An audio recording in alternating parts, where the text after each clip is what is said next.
আসসালামু আলাইকুম ওয়া রাহমাতুল্লাহি ওয়া বারাকাতুহু। সুপ্রিয় দর্শক শ্রোতা ভাই ও বোনেরা, দেখতে দেখতে আমাদের মাঝখান থেকে মাহে রমজান প্রায় বিদায় নিতেই যাচ্ছে। সামনেই ঈদুল ফিতর। আজকে আমরা আলোচনা করব ঈদুল ফিতরের দিনের করণীয় কাজসমূহ। সম্মানিত দর্শক শ্রোতা ভাই ও বোনেরা, ঈদুল ফিতরের দিনে একটি তাকবীর আমরা বেশি বেশি পড়ব। যেমন পবিত্র আল কুরআনুল কারীমের ২য় নম্বর সূরা আল বাকারার ১৮৪ নম্বর আয়াতে মহান আল্লাহ তাআলা বলেন, ওয়ালিতুকাব্বিরুল্লাহা আলা মা হাদাকুম। তোমরা বেশি বেশি করে তাকবীর পড়ো, যে আল্লাহ তোমাদেরকে হেদায়াত দান করেছেন সে আল্লাহর তাকবীর ঘোষণা করো। সুতরাং আমরা রমজান মাসের শেষে ঈদুল ফিতরের দিনে আমরা বেশি বেশি করে তাকবীর পড়ব। তাকবীর হচ্ছে এই, আল্লাহু আকবার, আল্লাহু আকবার, লা ইলাহা ইল্লাল্লাহু, আল্লাহু আকবার, আল্লাহু আকবার, ওয়ালিল্লাহিল হামদ। তবে সুন্নাত তরিকা হচ্ছে ঈদুল ফিতরের দিনে তাকবীরটা নিম্ন আওয়াজে পড়া, আর ঈদুল আজহার দিনে এই তাকবীরটা উচ্চ আওয়াজে পড়া। আমরা ঈদুল ফিতরের দিনে ভোরবেলায় উঠব ইনশাআল্লাহ। ভোরবেলায় উঠে যদি সম্ভব হয় শেষ রাত্রিতেই গোসলটা করে নিলাম, গোসল করে তাহাজ্জুদের নামাজ পড়ব। কেননা ঈদের রাত্রিতে আল্লাহ স্পেশাল ভাবে বান্দার দোয়া কবুল করে নেন। তাই আমরা তাহাজ্জুদের নামাজ পড়ে আমরা আল্লাহর কাছে একটু কান্নাকাটি করতে পারি। কি সালাতুল হাজত আদায় করলাম, সালাতুল হাজতের মাধ্যমে আমি আমার নিজের যে সমস্যার কথা, সেই সমস্যার কথাগুলোকে আল্লাহর কাছে উপস্থাপন করলাম। এরপর আমরা ভোরবেলায় উঠব, উঠে মেসওয়াক করব, সুন্দরভাবে ওযু করব। ওযু করে আমরা মসজিদে চলে যাব, মসজিদে ফজরের নামাজ আদায় করব। আদায় করে আমাদের মা বাবা ভাই বোন পরিবার পরিজন আত্মীয় স্বজন কত মানুষ, পূর্বপুরুষ কত মানুষ মারা গিয়েছে, তারা কিন্তু আমাদের দিকে তাকিয়ে থাকে। কখন যেন আমরা তাদের জন্য একটু দোয়া করি, তাদের জন্য মাগফিরাত কামনা করি আল্লাহর কাছে। এই জন্য ফজরের নামাজ পড়ে আমরা যে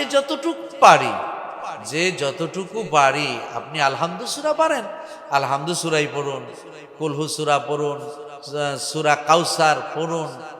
আপনি যতটুকু পারেন পড়ে যারা পৃথিবী থেকে বিদায় নিয়েছেন আপনার আপনজন, তাদের জন্য একটু দোয়া করুন, তাদের রূহের মাগফিরাত উপলক্ষে আল্লাহর কাছে একটু ক্ষমা চান। এরপর আসুন, ফজর নামাজ পড়ে বাড়িতে আসলাম। আমরা সাধারণত মিষ্টান্ন খেয়ে থাকি। এই মিষ্টান্নর ব্যাপারে হাদিসের মধ্যে এসেছে, নবীজি সাল্লাল্লাহু আলাইহি ওয়াসাল্লাম ঈদের দিন তিনি খেজুর খেতেন।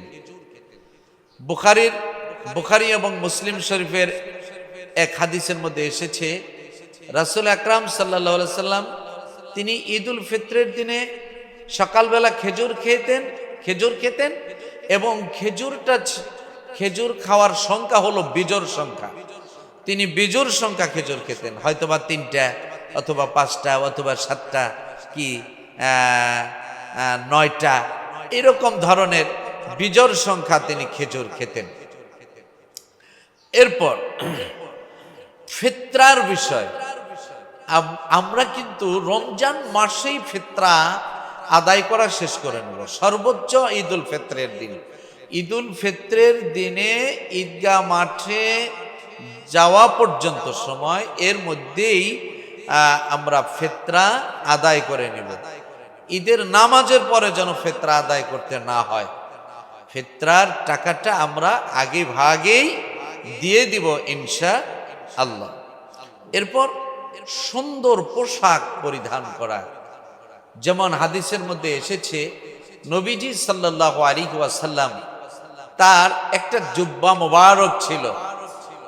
জুব্বা মোবারকটি হযরত জাবের রাদিয়াল্লাহু তাআলা আনহুর কাছে তিনি রেখে দিতেন। এই জুব্বা মোবারকটি তিনি প্রতি জুমার দিন জাবেরের কাছ থেকে নিয়ে নিতেন এবং দুই ঈদের দিনে হযরত জাবের রাদিয়াল্লাহু তাআলা আনহুর কাছ থেকে নিয়ে এই জুব্বা তিনি পরতেন। হযরত ওমর রাদিয়াল্লাহু তাআলা আনহু তিনিও চেষ্টা করেছেন সর্বাধিক সুন্দর পোশাক ঈদের দিনে পরার জন্য।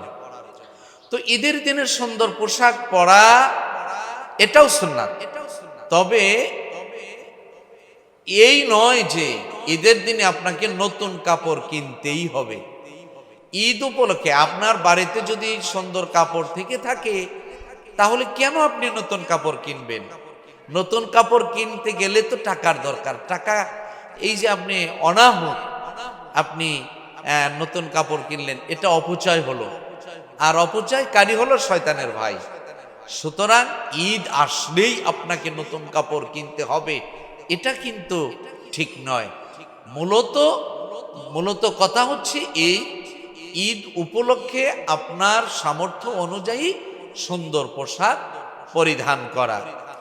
এরপর ঈদের দিন আমরা ঈদগাহ মাঠে যাব, এক রাস্তা দিয়ে যাব এবং ফেরার পথে যদি সম্ভব হয় অন্য রাস্তা দিয়ে ফিরব, আর মনে মনে তাকবীর পড়ব, আল্লাহু আকবার, আল্লাহু আকবার, লা ইলাহা ইল্লাল্লাহু, আল্লাহু আকবার, আল্লাহু আকবার, ওয়ালিল্লাহিল হামদ।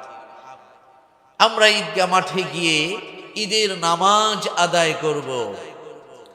ঈদের নামাজ যেরকম গুরুত্বপূর্ণ, জরুরি, ঈদের খুতবাও কিন্তু জরুরি। অনেক মুসল্লি আছে, দেখা যায় তারা ঈদের নামাজ পড়ার সাথে সাথে বাড়িতে চলে আসে, কি বাজারে চলে যায়, বাহিরে চলে যায়। এটা কিন্তু ঠিক নয়। আপনার ঈদের একটি দিন, মুসলমানদের শ্রেষ্ঠতম একটি দিন, এই ঈদের দিনে আপনি ঈদের নামাজ আদায় করেছেন, ঈদের খুতবাটা শোনা তো আপনার জন্য জরুরি। সুতরাং আপনি ঈদের খুতবাটা শুনুন না, কয়টা মিনিট পার হবে। এরপর ঈদের খুতবার পরে সকল বিষয় সম্পর্কে, মানব জীবনের সকল সমস্যার সমাধান কল্পে ঈদগাহ মাঠের ইমাম সকল মুসল্লিদেরকে নিয়ে দোয়া করেন, মোনাজাত করেন। আপনারা এই দোয়া মোনাজাতে অবশ্যই অংশগ্রহণ করবেন। এই ঈদের দিন আল্লাহ খাস করে বান্দার দোয়া কবুল করে নেন। সুতরাং এই ঈদের দিনে আমরা আল্লাহর কাছে বেশি বেশি করে কান্নাকাটি করব, জীবনের সকল সমস্যার কথা আল্লাহর কাছে তুলে ধরব। আল্লাহ যেন আমাদেরকে এই সমস্যাগুলোর সমাধান করে দেন, এই লক্ষ্যেই আল্লাহর কাছে কান্নাকাটি করব। আর ঈদের দিন পবিত্রতম একটি দিন, এই দিনকে আমরা যেন বিফলে না কাটাই, অর্থাৎ অন্য কাজে যেন না কাটাই। এই দিনে আমরা বেশি বেশি করে ইবাদত করব। আল্লাহ যেন আমাদেরকে তার যাবতীয় বিধিবিধান মেনে চলার জন্য তৌফিক দান করে দেন। আমিন, আমিন, আমিন। আসসালামু আলাইকুম ওয়া রাহমাতুল্লাহ।